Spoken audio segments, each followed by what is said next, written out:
সবচেয়ে উল্লেখযোগ্য হচ্ছে শেখ হাসিনা ওয়াজেদ যে 7 বছরের সাজা দিয়েছিলেন সেই সাজাটা স্টে করা হয়েছে।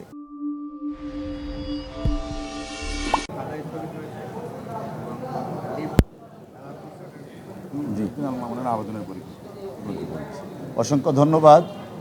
আপনারা জানেন পলাতক শেখ হাসিনার ফ্যাসিস্ট রেজিমের সময় বিএনপির চেয়ারপারসন দেশনেত্রী বেগম খালেদা জিয়া এবং বর্তমান ভারপ্রাপ্ত চেয়ারম্যান জনাব তারেক রহমান সাহেব পার্টিকুলারলি টার্গেটেড হয়েছিলেন অ্যালং উইথ থাউজেন্ডস অফ বিএনপির লিডার্স অ্যান্ড অ্যাক্টিভিস্ট।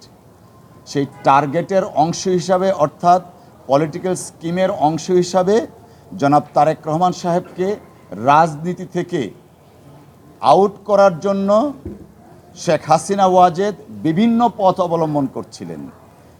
বিভিন্ন পথের মধ্যে একটা সবচেয়ে গুরুত্বপূর্ণ পথ যেটা তিনি বেছে নিয়েছিলেন মামলা করা। এই মানি লন্ডারিংয়ের মামলাটা জনাব তারেক রহমান সাহেবের বিরুদ্ধে মামলা দায়ের করা হয়েছিল। দুঃখজনক হলেও সত্য, যে আইনে মামলা দায়ের করা হয়েছিল সেই আইন তখন এক্সিস্ট ছিল না। অর্থাৎ আপনাদের মনে আছে জরুরি অবস্থার সময় কিছু অর্ডিন্যান্স প্রনাউন্স করেছিলেন মহামান্য রাষ্ট্রপতি। সেই অর্ডিন্যান্সের মধ্যে একটা অর্ডিন্যান্স ছিল যে অর্ডিন্যান্সটা পার্লামেন্ট কর্তৃক রেটিফাইড হয়নি। আইন হলো অর্ডিন্যান্স জারি করলে পার্লামেন্টের প্রথম সেশনসে সেই অর্ডিন্যান্সটা রেটিফাই করতে হবে, আর যদি না করা হয় 30 দিন পরে অটোমেটিক অর্ডিন্যান্সটা ইনভ্যালিড হয়ে যাবে। কিন্তু শেখ হাসিনা ওয়াজেদ ওই যে জনাব তারেক রহমান সাহেবকে ফাঁসাতে হবে, যে কারণে তিনি সেই অর্ডিন্যান্সের আন্ডারে মামলা দায়ের করলেন। মামলাটাই ছিল ভয়েড অব ইনিশিও, অর্থাৎ এই মামলা এই আইনে চলতে পারে না। কিন্তু ক্ষমতার দম্ভ, রাষ্ট্র এবং আদালতকে কুক্ষিগত করার মাধ্যমে শেখ হাসিনা ওয়াজেদ এই মামলাটার ট্রায়াল করালেন। সেটা ট্রায়াল ছিল শুধুমাত্র আইনগত ট্রায়াল নয়, ট্রায়ালটা মূলত ছিল আপনাদের জন্য মিডিয়া ট্রায়াল। মিডিয়া ট্রায়ালের মাধ্যমে শেখ হাসিনা ওয়াজেদ চেষ্টা করেছিলেন জাতীয় এবং আন্তর্জাতিকভাবে জনাব তারেক রহমান সাহেবের ইমেজকে প্রশ্নবিদ্ধ করার জন্য, কিন্তু হালে পানি পায়নি। কিভাবে?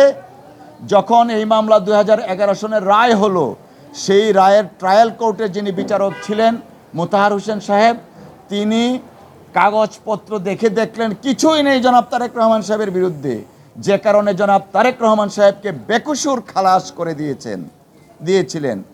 আর সেই বেকসুর খালাসের জন্য শেখ হাসিনা ওয়াজেদ তার যে রিভেঞ্জ নেয়ার সেইটা পারলেন না, পারলেন কিছুটা মোতাহার সাহেবের উপর। এই খালাসের জন্য মোতাহার সাহেবকে দেশান্তরী হতে হয়েছে আনফরচুনেটলি। এবং বন্দুক ধরেছিল, আপনারা পড়েছেন ওনার বক্তব্য, বন্দুক ধরেছিল যেন তারেক রহমান সাহেবকে যেন তার বিরুদ্ধে যেন রায় দেয়া হয়। মোতাহার সাহেব আইনের শাসনে বিশ্বাসী ছিলেন বিদায় তিনি তারেক রহমান সাহেবকে খালাস দিলেন। পরের ঘটনা অত্যন্ত আরও বেশি নাটকীয়। আমাদের এই পাক ভারত উপমহাদেশে ট্রায়াল কোর্টে অ্যাকুইটাল অর্থাৎ খালাসের এগেনস্টে হাইকোর্টে এসে আপিল করে সংখ্যায় খুব নগণ্য। আমরা জানি ট্রায়াল কোর্টে সাজা হলে সেই সাজা মওকুফ করার জন্য বা কমানোর জন্যে হাইকোর্টে আসেন। কিন্তু যেহেতু জনাব তারেক রহমান সাহেব আর যেহেতু ফ্যাসিস্ট রেজিম শেখ হাসিনা, তাই শেখ হাসিনা কি করলেন? পলিটিক্যাল স্কিমের অংশ হিসাবে তারেক রহমান সাহেবের বিরুদ্ধে দুদক, যেটা বিএনপি দমন কমিশন বলতো, দুদককে দিয়ে আপিল করালেন। আপিলটা শুধুমাত্র করিয়েই ক্ষান্ত থাকেননি, এমন একটা কোর্টে দেয়া হলো যে কোর্ট আইনি প্রক্রিয়ায় আপিলটা শুনে নাই। সম্পূর্ণভাবে রাজনৈতিক স্কিমের অংশ হিসাবে জনাব তারেক রহমান সাহেবকে আনফরচুনেটলি 7 বছরের সাজা দিলেন। 7 বছরের সাজা দিলেন, যেখানে তিনি অ্যাকুইটাল হয়েছিলেন নিম্ন আদালতে। সেই 7 বছরের সাজাটা কেন দিলেন? জনাব তারেক রহমান সাহেবের সেই যে বললাম বাংলাদেশের অত্যন্ত জনপ্রিয় রাজনৈতিক পরিবার, যিনি দেশের স্বাধীনতা ঘোষণা করেছিলেন শহীদ রাষ্ট্রপতি জিয়াউর রহমান এবং তিনবারের প্রধানমন্ত্রী বেগম খালেদা জিয়ার বড় সন্তান যিনি জনাব তারেক রহমান সাহেব বিএনপি নেতৃত্ব দিচ্ছেন, তার ইমেজকে ক্ষুণ্ণ করার জন্য 7 বছরের সাজা দিলেন out of a political scheme. তো দীর্ঘদিনের অবস্থা আপনারা জানেন।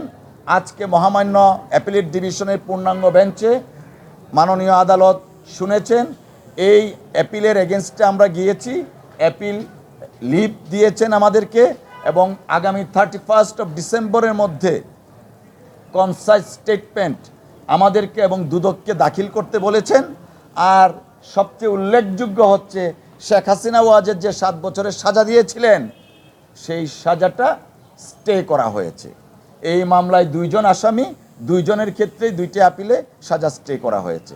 অসংখ্য ধন্যবাদ।